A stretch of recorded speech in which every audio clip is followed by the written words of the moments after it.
Hi, welcome to this Communication Skills and Social Intelligence Masterclass. My name's Kane Ramsey. I'm going to be your guide on this journey, and I am not a perfect communicator. I am far from it. I don't have my teeth whitened. I've got like grey hair. Sometimes I'm going to mumble my words. Sometimes I'm going to say things that I don't mean. Sometimes I have little Freudian slips, and you might be wondering why I'm disclosing all of this stuff at the start of the course. And the reason being is because this training course has been designed not to convert you towards becoming a slick communicator, a really convincing communicator, but rather I want to help you to become a more authentic communicator, a more real communicator, a more transparent communicator, and the kind of communicator that other people are naturally more drawn to and who are significantly more likely to grow to trust. Is that all right? Because relationships are kind of like this network of life, and the glue that keeps relationships together are communicating. The truth of the matter is that we're all communicating all of the time, whether you're looking at someone in a certain way, or whether you're speaking some things, whether you're listening, whether you're disinterested and trying to kind of avoid someone or not hear what someone's saying. We're all communicating all of the time, and we are known for our communications. So whether these communications are real and are authentic or otherwise, well, that's going to determine how much or how little people go on to trust us. And if you want to live a relationally effective life, professionally, in business, socially, intimately, you're going to have to learn how to communicate well. So this is what I'm here to help you achieve, if that's okay. This training course is built into 3 sections. However, it runs 4 levels deep. All right, just give me a few moments here to explain what I mean by this. On the board before you, what you're looking at is a model that has conventionally been used to help people develop emotional intelligence. So what I'm doing throughout this training is taking this emotional intelligence model, tweaking it just a little bit my way to help you become more socially and relationally intelligent. Is that okay? Does this kind of make sense? So these 4 levels that I'm referring to, the first level is self-awareness. Throughout this opening section, we're going to look at various self-awareness principles. Because if you want to communicate authentically, if that's even kind of remotely on your radar, you've got to become self-aware. Right? Many people are not aware that we're all communicating all of the time. So some people think that saying nothing is not communicating, while sitting with their eyes and face all crunched up and their arms crossed, everything about their kind of persona and body language is saying this person's closed, they're not open for business. All right, some people go through life angry or really scared, and rather than looking at kind of personality traits or kind of emotional instabilities, right, let's just view every single action and behavior, every single part of us as a communication. All right, letting other people know the kind of people that we are and whether we're the kind of people that they would benefit from spending time with or not. So we've got to become personally aware, which means we've got to understand what's going on or what's not going on inside of this mind of ours. So, section 1, we're looking to get our own houses in order. Then we're going to look at more self-management principles and a few processes, self-control and self-discipline. Now, this is really important when it comes to communicating well. Reason being is because sometimes some people will say and do things that we don't like, that we disagree with. Right? Sometimes some people will have a perspective that completely contradicts our own. And if you think about it today, I mean, just look at social media. How many debates and arguments do you see online?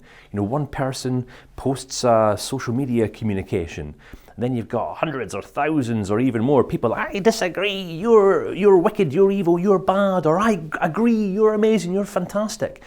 It's kind of like some people, all they have inside of their mind is agreement, disagreement frame, which isn't communicating, it's complete closedness. Well, there's an interesting idea, as we're kind of not even started the course just yet. All right, I want to propose that the greatest communicators are those who prioritize understanding people's different perspectives before all things. Because unless you understand the person's perspective, you're going to fail to understand the person. And if you try to communicate with a person whom you don't understand, yeah, that just ain't going to work, which I'm going to help you understand in the videos and sections that follow. So adaptability, critical, all right? Sometimes, it's actually not other people's responsibility to bend to see your perspective. Sometimes it might be your responsibility to bend and become more adaptable so you can understand and better appreciate other people's perspective. As I say, the second you understand a person's perspective is the second you understand a person.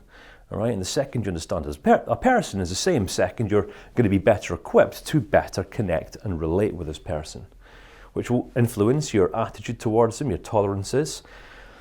Connection orientation is an interesting idea, all right?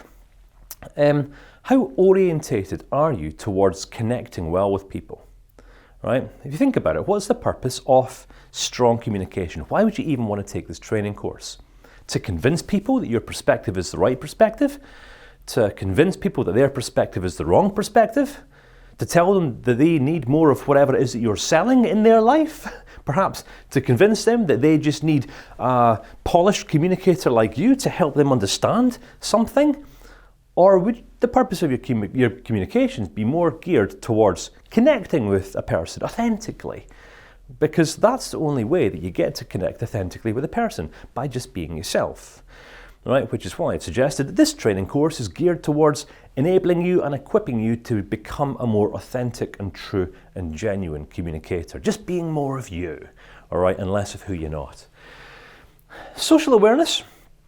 All right, when we're looking to manage ourselves and as we're growing in self-awareness, we're looking within. But at some point, if we want to become socially effective, we've got to start looking out with, right? The problem that many people have today is that people become completely self-consumed, right? If you have ever come across a closed communicator in your life, someone who was just nowhere, didn't really matter what you said, what you didn't say, this person's just away with the fairies. You know that some people have very, very busy minds. Some people are completely infatuated with themselves. All right, self-infatuation is a reflection of severe lack of self-awareness. Social awareness really involves this discipline and self-control that I've referenced to sometimes focus our energies and our efforts onto other people over than ourselves. Other people have different perspectives too. Our perspective and our way of seeing things isn't the only way of seeing things. Our products, our services, ourselves, we're not the only people in the world.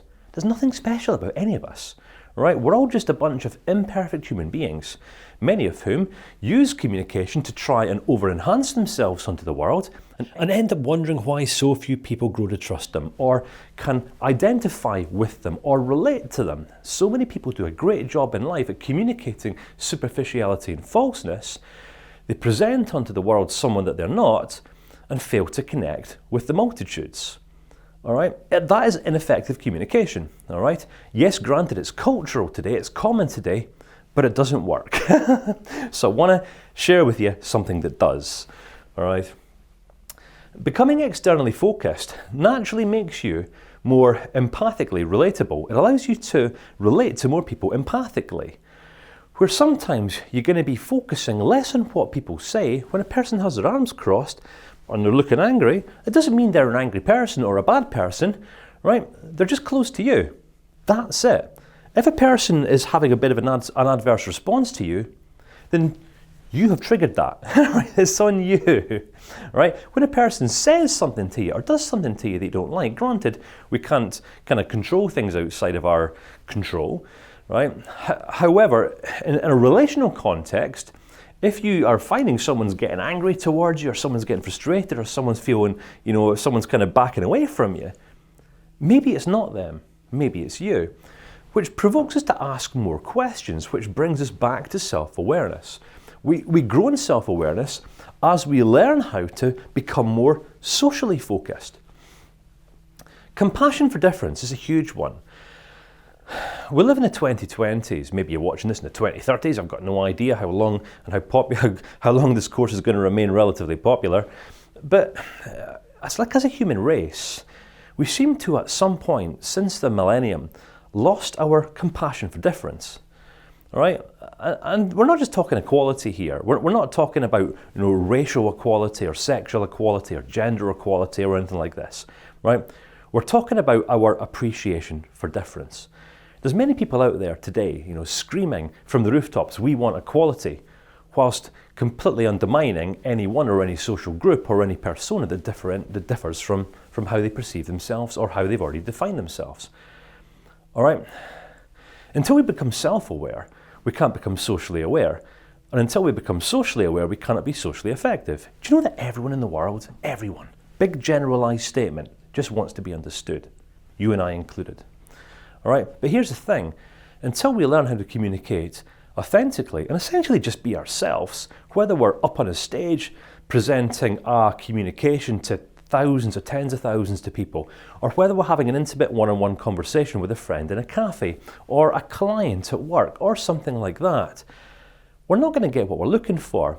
No one can understand us or appreciate us if we are not being true to who we are.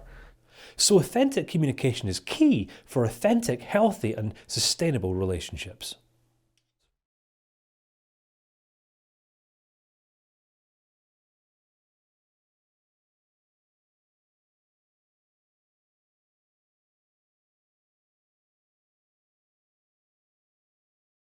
Cultural awareness.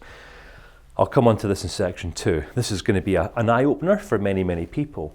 Relational effectiveness then, all right? Now, this is kind of where I'm hopefully going to start ticking your boxes, because some people will come onto a communication skills course like this, looking at what they can get from it. And in fairness, you're not going to get anything from this training course, because it's just a course. It's like reading a book. You're not going to get anything from the book. You're just going to get some information. You're going to hear my perspective. You're going to hear some of my experiences, which you're going to either agree with or disagree with, based upon how open you are. All right? But here's the thing. If you can learn, or even if by the end of this training course, you're able to appreciate the importance of not agreeing or disagreeing with other people's perspectives, but rather working hard and really seeking to understand them, you will literally grow to enlarging your own perspective, and this gives you a greater degree of social influence. Your ability to influence socially is going to be determined by your readiness and willingness to understand different perspectives, right? Different ways of seeing things.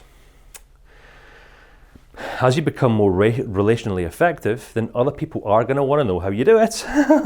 All right, which kind of tees you up to become either a coach or a mentor. We'll come on to that again in section 3. Conflict management, right? Today we live in a world that is full of conflict, right? You could become one of the most influential peacekeepers of modern times, right? What do you think it takes for two people to enter into conflict? It just requires two people to not be willing to understand each other's perspective. But if you can understand the importance of understanding other people's perspectives, then guess what? If you can bring two people together and help to enable a greater depth of understanding between two people, you lower conflict and you increase understanding. All right? This is a really powerful tool. Not all communicators understand this or would pursue this, but this is one of possibly the most valuable skill sets that you can learn in your life. I want to share this with you throughout this training course. It's going to enable you to enable effective teamwork, and if you are inspiring to leadership, well, there's no other way that you can become an inspiring, influential leader apart from through your ability to communicate well. So we're going to be looking at all of this throughout the training. As I mentioned, the course is broken down into 3 different sections, and these are the main topics we're going to cover. Self-awareness first, social skills second. That's this section of the course. Also the prerequisites of sustaining trust. I wrote down this word here, right, which was a conscious choice. The prerequisites of sustaining trust, not just earning trust. Right, as you're most likely aware, there's a whole load of people out there today that will say a whole load of things. We have political leaders, we have business leaders, we have people in social media, right, social media influencers, who will say a whole load of stuff to earn people's trust and get that like or get that vote. So it's one thing earning trust, but it's something else sustaining trust. Sustaining trust is about keeping a person's trust long term, not just earning a person's trust to manipulate them into giving you a vote or a like or buying something from you. Because here's the thing, you can make all the promises in the world about who you are and what you're all about, but unless your deliverables match your promises, then yeah, people are going to be turning against you pretty quickly. And you never know, that might be okay for some people. Some people are motivated more by profits than people or purposes. But if you are more relationally inclined, then this is pivotal, absolutely essential, understanding how to sustain trust, not just earn it. Section 2, we're looking at the fundamentals of understanding people, connecting, essential relationship principles, which brings us to the last section of the course, practical communication skills, demonstrations. This isn't just going to be me talking at you throughout this training course, right? I'm going to bring on board my partner in crime later in the training.